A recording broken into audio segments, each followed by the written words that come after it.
श्री कृष्ण ने सारी उम्र से बांसुरी ही नहीं बजाई। महाभारत, श्री रामचरित मानस, श्रीमद् भगवद गीता का 90% हिस्सा वीरता। आप सामान्य जन का धर्म के पथ की ओर आग्रह करें, न कि उनका मानसिक और आर्थिक शोषण होता है कि क्या है सनातन धर्म, क्या है हिंदू। नमस्कार दोस्तों, मैं आप सबसे आग्रह करना चाहता हूं कि यदि आप कठोर शब्दावली सुनने के आदी हैं और सत्य को सहन करने की शक्ति रखते हैं तो हमारे साथ बने रहिए, क्योंकि स्वार्थी और राजनीतिक चाटुकारिता करने वालों के लिए हमारे पास कोई स्थान। राम भली करे। चले कार्यक्रम शुरू करते। भारत देश के युवा, आज देश जिस परिस्थिति से गुजर रहा है, तो क्या इसमें हमारा तथ्यों को जानना, सच को समझना, शास्त्रों का निचोड़ समझना, महाभारत, श्री रामचरित मानस जैसे ग्रंथों को समझना, इनका स्वाध्याय करके, इनका साक्षात समन्वय करके फिजिकली और मेंटली खुद को स्ट्रॉन्ग करना ज्यादा जरूरी नहीं हो गया क्या? बजाय इसके कि हम कथावाचकों के लालच के बहकावे में आप लाखों करोड़ों रुपए बिना सोचे समझे अर्ध ज्ञान, लोभी, नाम रुतबे के मद में डूबे हुए के हाथों अपना शोषण करवाएं, क्या यह ज्यादा जरूरी है? एक बार आपको इस बात का आभास जरूर होना चाहिए कि आपके द्वारा दिए गए धन का शास्त्र सम्मत कितना सदुपयोग हुआ है। बाकी आप खुद समझदार हैं। कौन सा धर्म, कैसा धर्म? आज के मॉडर्न कथावाचक क्या आपको वही धर्म बता रहे हैं? व्यासपीठ पर बैठकर फिल्मी धुनों पर नाच गाने करना, व्यासपीठ की मर्यादा भंग करके मन चाहे शब्दों का उच्चारण करना, शास्त्रों को तोड़ मरोड़ के पेश करना। मधुबन में राधा संग कृष्ण ने ये किया और राम सीता के पीछे जंगल जंगल बिलक रहे थे। महादेव भांग की बूटी पीते और भोली भाली जनता जो सुबह से लेकर शाम तक इंटरनेट रील्स और सेक्सुअल थॉट प्रोसेस से इतनी ज्यादा ओरिएंटेड हो गई है और उन्हें भी लगने लगता है कि शायद धर्म की परिभाषा यही है,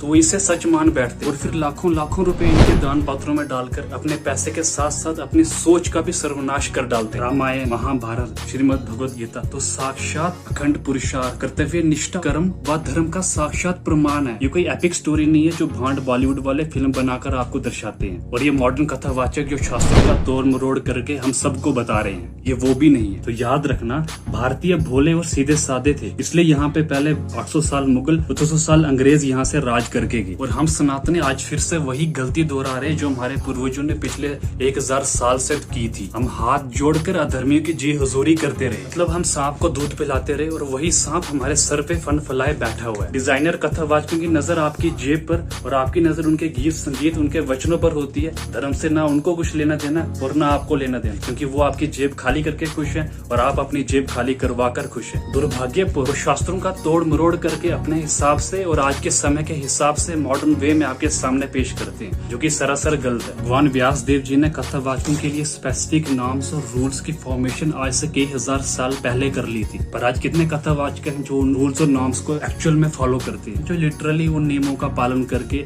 लोगों तक शास्त्र सम्मत कथा को पहुंचाते हैं। अब मुझे अफसोस के साथ ये कहना पड़ा कि बहुत ही गिने चुने कथावाचक असल में ऐसे होंगे, वरना आज बड़े बड़े डिजाइनर कथावाचक आज बॉलीवुड के स्टाइल में ही कथा को पेश कर रहे हैं। उनको इससे कुछ नहीं लेना देना कि धर्म अधर्म की ओर अग्रसर हो रहा है। उनको इससे कोई कुछ नहीं लेना देना कि जो नियम भगवान व्यासदेव जी ने बनाए, वो नियम भगवान शुकदेव जी ने बनवाए थे कथावाचकों के लिए, वो सही जा रहे हैं या नहीं जा रहे। शास्त्र नियमों के साथ तोड़ मरोड़ करना मतलब अपनी जड़ें काटने का खुद प्रबंध करना कि हम अपना स्वार्थ सिद्ध कर सके। महाभारत, श्री रामचरित मानस, श्रीमद् भगवद गीता का 90% हिस्सा वीरता का है, बलिदान का है, कर्तव्य का है, कर्म का है और धर्म का है। श्री कृष्ण ने सारी उम्र से बांसुरी ही नहीं बजाई। इस वीर भाव को आपके डिजाइनर कथावाचक लोगों को क्यों नहीं बताते हैं? आखिर इन डिजाइनर कथावाचकों का सफर हाय सीते हे सीते व श्री कृष्ण की रासलीला से लेकर आपकी जेब पर आकर क्यों खत्म हो जाता है? क्या यही है इनका धर्म? क्या यही नौटंकी करने के लिए आपको व्यासपीठ पर आसीन किया जाता है? या आप एक जबरदस्त मॉडल की तरह सज धज कर मेकअप करके रच कर लोगों को बेवकूफ बनाओ और उन्हें सत्य से अपरिचित रखो? आप मन चाहे तरीके से खुलकर धर्म के साथ साथ व्यासपीठ का भी अपमान कर रहे हो। आज देश जिस परिस्थिति से गुजर रहा है, आपको चाहिए कि आप सामान्य जन का धर्म के पथ की ओर आग्रह करें,